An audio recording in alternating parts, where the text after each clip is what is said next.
दोस्तों, मैं विकास त्रिवेदी वर्शिप ट्री बीफ फ्री में आपका स्वागत करता हूँ।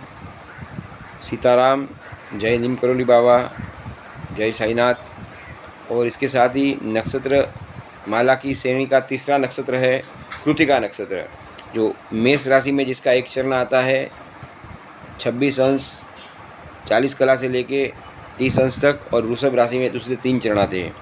कृतिका नक्षत्र मेष राशि में आता है जिसका स्वामी मंगल है, और ऐसे वृषभ राशि में 3 चरण आते हैं जिसका स्वामी चंद्र है।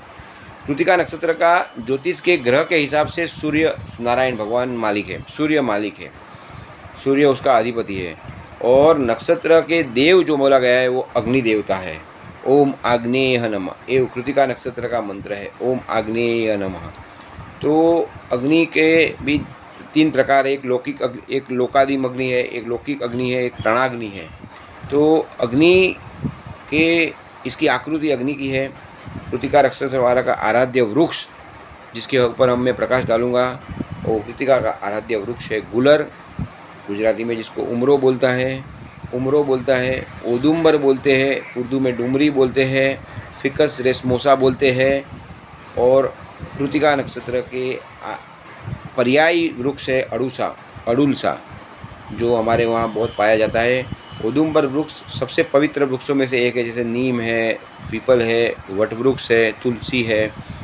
ऐसे सबसे पवित्र वृक्षों में एक श्रेणी में गुलर का वृक्ष माना जाता है, औदुंबर का वृक्ष माना जाता है, जिसमें दत्त गुरु का वास हम समझते हैं, दत्त गुरु का निवास समझते हैं। हमारे बड़े सिद्ध योगी परमहंस स्वामी समर्थ भी वट वृक्ष के नीचे पाए गए थे, और दत्त गुरु की परंपरा में औदुंबर वृक्ष का बहुत बड़ा प्राधान्य है। कृतिका वृक्ष की जड़ों में शुक्राचार्य देवों ने तपस्या की थी। तो जिसका शुक्र खराब होवे, जिसका शुक्र मैलेफाइड होवे, कन्या का होवे, नीच का होवे, या मंगल के साथ होवे, राहु के साथ होवे, डेबिलिएटेड होवे, उसको औदुंबर वृक्ष की जड़ों को धारण करना चाहिए। और कृतिका नक्षत्र वालों को संकट समय में, तकलीफ में, अच्छे समय में, गुरु पुष्य में के दिन, मंगल अश्विनी के दिन, शनि रोहिणी के दिन, या चढ़ते चंद्र की कला में शुद्ध पक्ष के चंद्र में कापूस वृक्ष, जो कापूस है, कॉटन सीड का जो पौधा है, कॉटन का पौधा है, उसकी जड़ें धारण करनी चाहिए। इससे क्या होगा कि इससे आपके संकट में से आप जल्दी उभर जाओगे, आपकी कोई भी परेशानी है उसमें से आप जल्दी उभर जाओगे।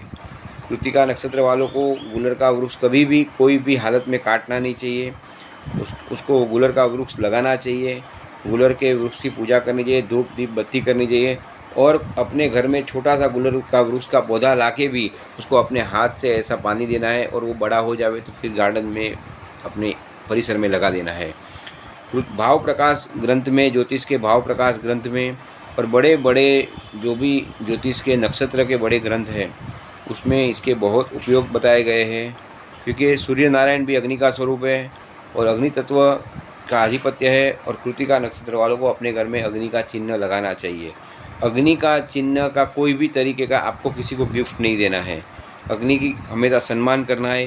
कोई भी यज्ञ में, कोई भी हवन में अगर आप बैठोगे तो आपको बहुत लाभान्वित होगा, स्पेशली कृतिका नक्षत्र वाला।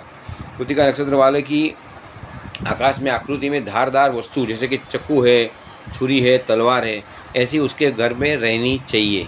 उसको एक कोई भी एंटीक चीज़ आप लगा सकते हो या रख सकते हो। जिसमें ऐसा माना गया है कि अब हमारे भारत के जो सुपुत्र थे, जो स्वतंत्रता सेनानी थे, बहुत बड़ी जिनकी हस्ती है, लोकमान्य तिलक, जिन्होंने बोला स्वराज्य मेरा जन्मसिद्ध हक है, उनकी माता ने उनके जन्म पहले 108 प्रदक्षिणा हर रोज़ की थी। तो भारत को इतना बड़ा रत्न मिला।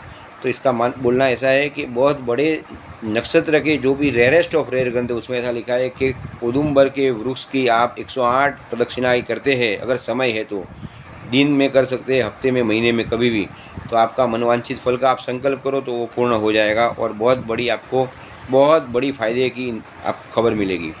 दूसरी ऐसी बात है कि ज्योतिष के मंत्र महान में भी लिखा हुआ है कि कोई भी संपत्ति चाहिए तो आप नारियल का वृक्ष लगाओ आपके घर में, ईशान कोण में, अग्निकोण में। ये अग्निकोण में आप लगाओ औदुंबर का वृक्ष, तो भी आपको बहुत लाभ मिलेगा। इसकी आकृति आकाश में ऐसी है, इसकी एक इमेजिनेशन आकृति है कि इसको 4 सिंह है, 2 मुख है अग्नि को। 2 मुख तो अग्नि का वही हुआ कि स्वाहा और स्वधा, हम जो हवन करते हैं तभी स्वाहा बोलते हैं, तो स्वाहा हवन करते हैं, तो वो औषधि, वो जो भी जड़ होती है, जो भी द्रव्य होता है, वो उस ग्रह को, उस अधिपति, उस देव को मिल जाता है स्वाहा बोलने से, वो देव को। और स्वधा बोलेंगे तो पितृ को मिलते हैं। ऐसा ऐसा एक अग्नि देवता की दो पत्नियाँ थी, स्वाहा और स्वधा, ऐसा माना गया है।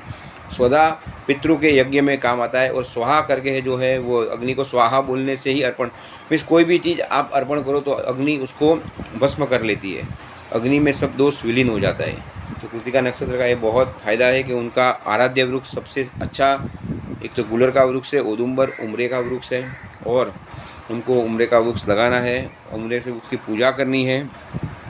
अगर आप कोई भी नंग, कोई भी मंत्र या कोई भी बड़े अनुष्ठान नहीं कर सकते हो और गुलर के वृक्ष आप लगाते रहो संकट के समय में, अच्छे समय में, तो आपको बहुत बड़ी अच्छी खबर मिलेगी।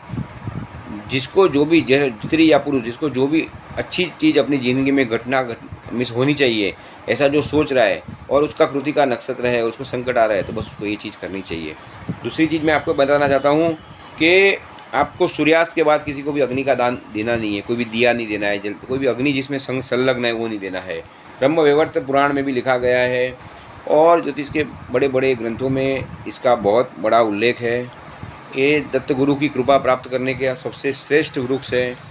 और दूसरा है कि कृतिका नक्षत्र वालों को अग्नि का फ़ोटो घर में लगाना चाहिए, अच्छा सुंदर अग्नि का फ़ोटो है, एक दिया करना चाहिए रोज़, और गुलर के वृक्ष की आराधना करना चाहिए। तो इसके साथ ही मैं आपको आज का ये कृतिका नक्षत्र के ऊपर मेरा जो मैंने जो सोचा था कि आपको ये बताऊं, तो आप अपने सद्गुरु के, मातृ पितृ के, आपके बड़े के, दिग्गजों के, आप जिसको गुरु मानते हो, उनके चरण स्पर्श करके और भगवान का नाम स्मरण करके, रामचंद्र जी की नाम स्मरण करके, भोलेनाथ का नाम स्मरण करके, आपके जो भी इष्ट देव उनको स्मरण करके आपको कृतिका नक्षत्र के आराध्य वृक्ष गुलर की उपासना करनी चाहिए।